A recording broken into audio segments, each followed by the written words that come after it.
आप सभी को डॉक्टर रजनी रमन झा, सह आचार्य संस्कृति विभाग, महारानी सुदर्शन राजकीय कन्या महाविद्यालय बीकानेर का नमस्कार प्राप्त हो। कल हमने किरातार्जुनीयम की भूमिका पढ़ी थी। आज हम श्लोकानुक्रम से इसका पारायण करते हैं। जैसा कि आपको बताया गया था कि इसमें युधिष्ठिर जो अपने चारों भाइयों और द्रौपदी के साथ वनवास में हैं, वे यह जानने के लिए कि दुर्योधन किस प्रकार से अपना शासन चला रहा है, एक वनेचर को नियुक्त करते हैं। वनेचर यानी जो वन में रहता है, और वह वनेचर वहाँ दुर्योधन के पास जाता है और वहाँ की सारी सूचना लाकर युधिष्ठिर को देता है। तो वही संवाद है एक तरह से इसमें अभी जो हम पढ़ेंगे। तो इसको प्रारंभ करते हैं। तो प्रारंभ इस प्रकार है। श्रियः कुरुणामधिपस्य पालिनीं प्रजासु वृत्तिं यमयुं तवेदितुं सवर्णलिंगी विदितः समाययो युधिष्ठिरं द्वैतवने वनेचरः। यानी कि जो श्रियः कुरुणाम अधिपस्य श्रियः, कुरुणाम कौरवों के, अधिप मतलब राजा। कौरवों के राजा कौन हुए? इस समय जब युधिष्ठिर वनवास में है तो कौरवों का राजा कौन था उस समय? दुर्योधन। तो दुर्योधन कौरवों के राजा दुर्योधन की लक्ष्मी को, श्रियः लक्ष्मी को, पालनीम प्रजासु वृत्तिम, लक्ष्मी का यानी राज्य को पालने का और प्रजा में उसका व्यवहार किस प्रकार है, यह जानने के लिए दो बातें जानने के लिए। एक तो जो उसको राज्य मिला है, श्री का कई अर्थ होता है। श्री का अर्थ लक्ष्मी, श्री का अर्थ वैभव, श्री का अर्थ राज्य जो है, श्री का अर्थ है जो मेरी जो विद्या है वो मेरी श्री है, जो कुछ भी गुण संपत्ति है वह श्री है। तो उसको जानने के लिए और प्रजा में उसका व्यवहार कैसा है यह जानने के लिए युधिष्ठिर ने यम अयुंक्त, जिसको नियुक्त किया था, सवर्णलिंगी, वह वर्णलिंगी अर्थात वह जो वनवासी था, विदितः सब कुछ जानकर, द्वैत वन में युधिष्ठिरम समाययो, युधिष्ठिर के पास आ गया। तो अब इसमें एक चीज़ अपने को नहीं पता चली क्या, कि जिस वन में युधिष्ठिर निवास कर रहे थे उस वन का नाम द्वैत वन था। तो यह जो 2 अंकों का प्रश्न जो प्रारंभ के 10 प्रश्न होते हैं उसमें 2 अंकों का प्रश्न हो सकता है कि युधिष्ठिर अपने भाइयों के साथ या पांडव जिस वन में द्रौपदी के साथ जिस वन में रह रहे थे वनवास में, उस वन का क्या नाम था? तो उस वन का नाम द्वैत वन था। तो उस द्वैत वन में युधिष्ठिर के पास वह जो वनेचर था, वन में रहने वाला था, वह आया।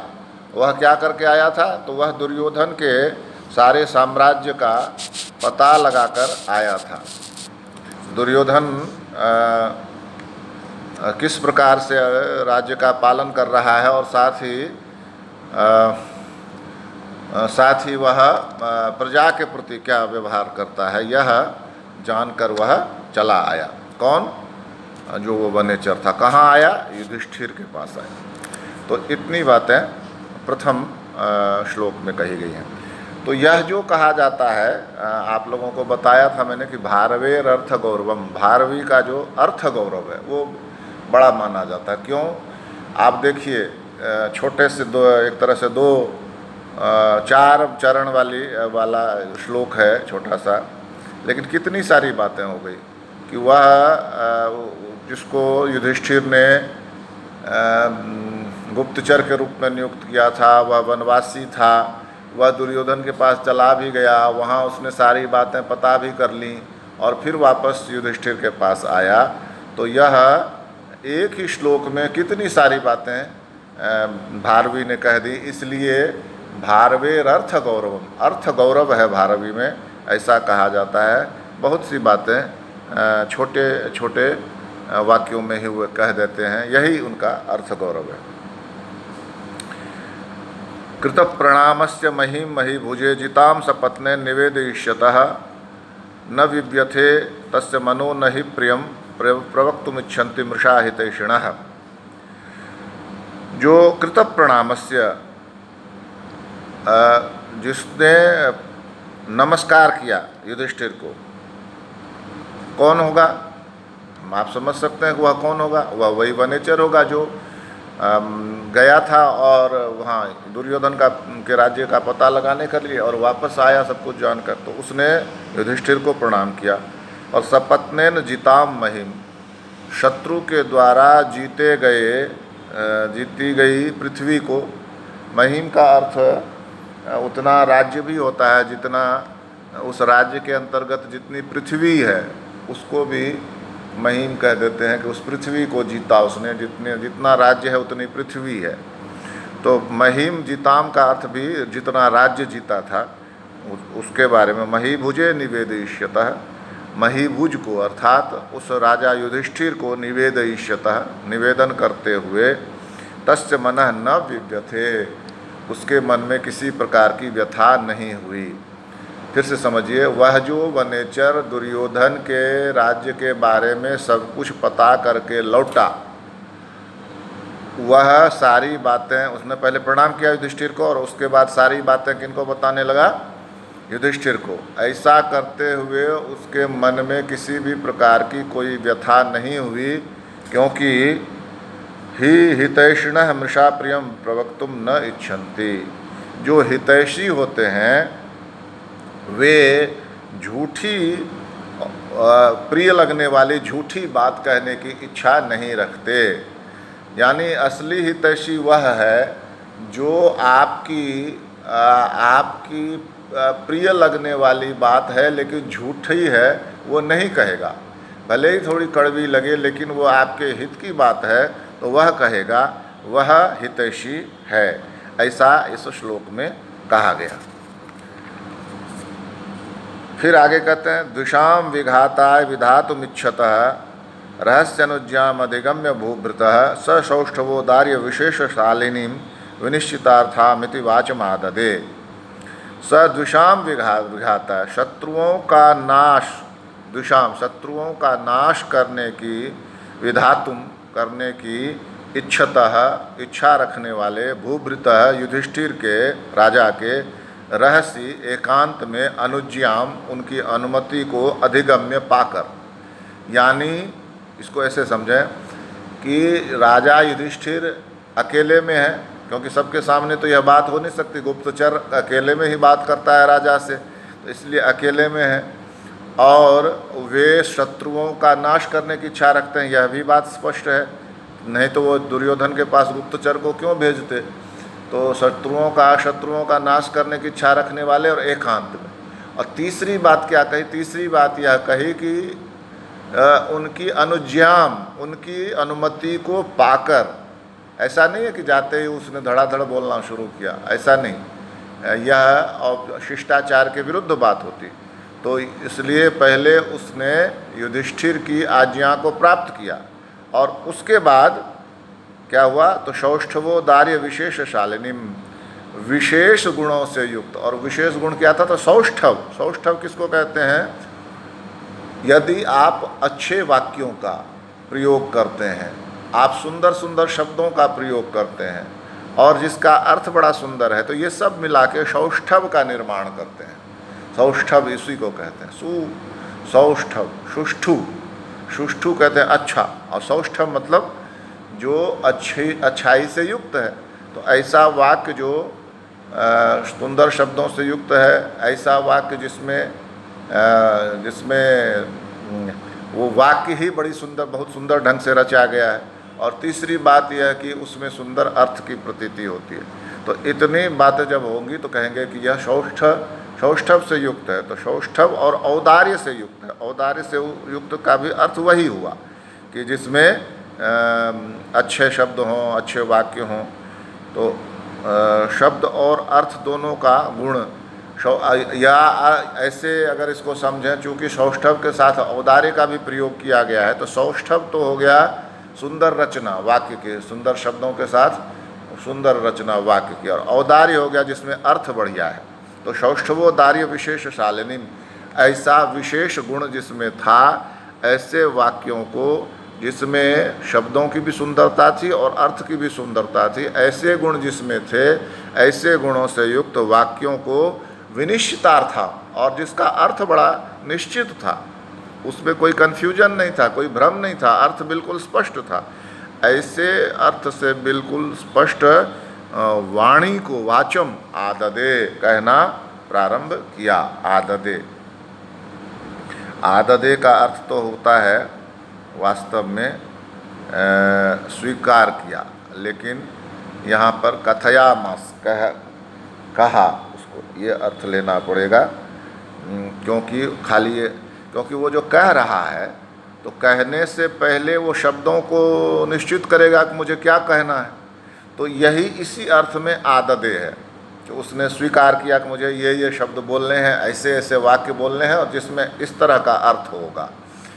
तो उसको अपने मन में, उसने मस्तिष्क में उसने निश्चित किया। इसी अर्थ में उसने कवि ने आददे शब्द का प्रयोग किया है, लेकिन यहाँ उसका अर्थ हमें कहना लेना पड़ेगा, कथयामास लेना पड़ेगा, तब जाके उसकी संगति बैठेगी। तो इसलिए उसने इस तरह से सुनिश्चित अर्थ वाले वाक्यों को कहना प्रारंभ किया।